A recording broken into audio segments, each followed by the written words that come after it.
Okay, here I have uh here I have a dimmer. This is uh a dimmer. It has 10,000 watts. This uses an AC, and I have the dimmer attached to two bridge rectifiers. It's about 1,000 volts, and what I did was I connect them in unison to make uh, one entirety of 4,400 amps. Um, Here, I have a filter, EMI filter. I connected in a chain. I believe that this part is the load.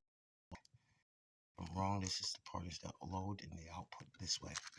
I've attached the phase wires. I have two phased into here, and I have one phased into here. That attach here. So there's three phases. One, I'm phasing one with a positive output.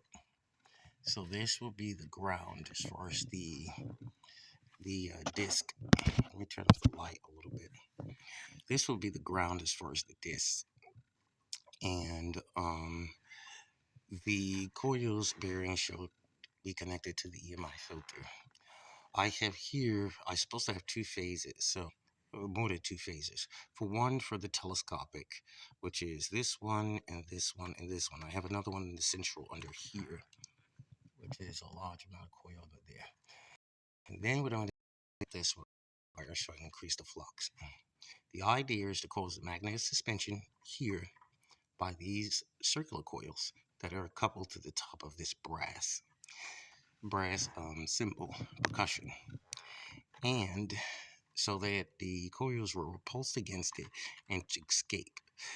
The coils are spun more than the inertial mass, so each coil must be spun. The coil turns must be greater than the inertial mass. I'm not talking about the coil must be greater than the inertial mass, but the coil turns must be greater than the inertial mass of the escape as far as the brass. Now, as of the telescopic, I have one intercepting another coil, and another coil is intercepting another one. So these are intercepting one another. I have another coil that must go around here. I could slide it under here. Now, this coil is the linear coil. This coil of the pancake coil, donut coil, does not synchronize this coil. And this coil does not synchronize this coil in the whole effect because the electromagnetism moves the opposite direction straight through. So it forces this disc to move in a linear back and forth like this.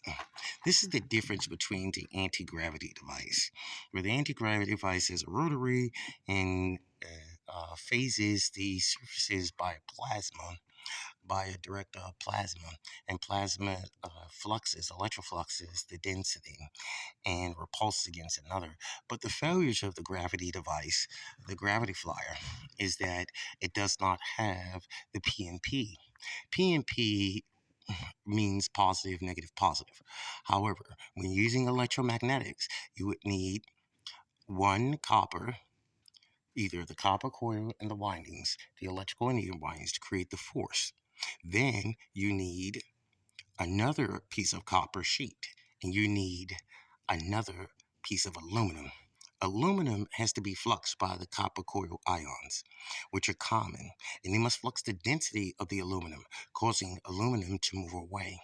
This is the first escape, densified escape that moves away. That's the yank force, the drag force of the inertial mass into the air. So what was needed was the copper coils must flux the density to the aluminum, and aluminum must then, as a negative, not being powered by a DC, but being electrofluxed by an AC current. The AC current from the coil must flux the density of the aluminum, and then the aluminum then transfers its AC current to a copper bearing that is without a phase, a DC direct phase. So when using copper that follow behind aluminum within proximity, whereas being stacked upon one another, where copper has to be exhibited at the top, where the ground foundation is where bearing the source of the currency that's going to flow upward and move it up in a linear into the air against this weight of mass. Now, the coils, the reason why they spun more than the inertial mass is because the weight of the coil should escape, and because the weight has to outweigh the surface foundation at which it's escaped from. However, it is coupled to it, connected mechanically, so that it would have to drag the inertial mass. So the winding energy, the electrical energy binding, must be greater than them both. Greater than the inertial mass of the coil winding turns, and greater than the surface or the entirety, as of the gust must be greater. And the Tesla force must be greater. Tesla turns. So Tesla is defined by 12 inches, 12 feet actually. 12 feet of wire enumerates 1 Tesla. 1 Tesla enumerates 10,000 gusts. 1 Tesla in weight is 11 pounds. So if you have 10 Teslas, each Tesla is 11 pounds. So 10 times 11 enumerates the account of how many Teslas you have. Now, the coil winding for the solenoid allows it to lead forward back. I have it on this titanium surface where I have capacitors, so that will also be an assistance against the lift and repulsive force into the air, where this is being capacitated by electrical energy and forces this in the air without it. However, it's able to move without the bottom surface and without the top. So, when adding a capacitor, a single phase capacitor, by making a cut or rectangle cut and allowing a DC to capacitor to phase the density. So while it receives electrical charge and electrical induces a current in AC, it charges the capacitor back to the surface constantly where it is. So to reduce the explosion of capacitors are fabricatively formed manually, constructed manually in laminated sheets without encapsulation, allowing and applying uh, cylindrical electrodes to touch magnetic flux density to metallic bond to the surfaces, having an open clearance to where it's able to be suspended alongside without being close to proximity of the surfaces of the common.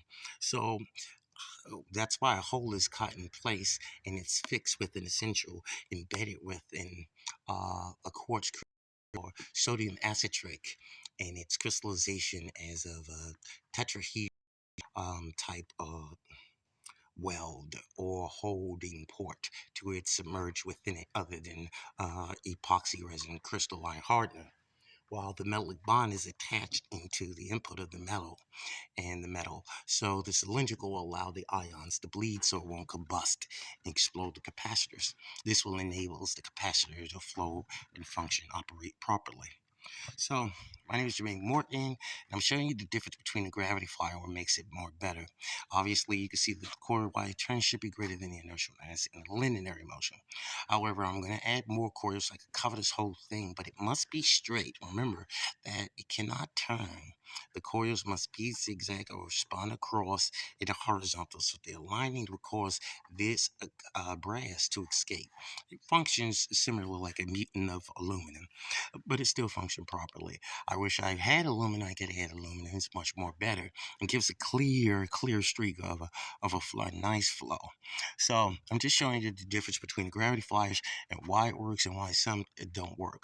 You can't work without a PNP. You would need two commons, at least two of the same and one of the opposite. That which makes the positive negative positive, because negative ions will move. It operates like a capacitor. To a supercapacitor, which capacitor allows the ions to synchronize and to separate positive and negative charges into different coils. So the same as when using a metal element, when you have two, you must have two of the same to separate the positive and negative charges. The third, where it comes into N or P, when you're using that, then you have P and P. You have two positive charges with one negative. The two positive charge will repel against one another as positive ions will repel against one another when when radiating from two common surfaces like aluminum and copper.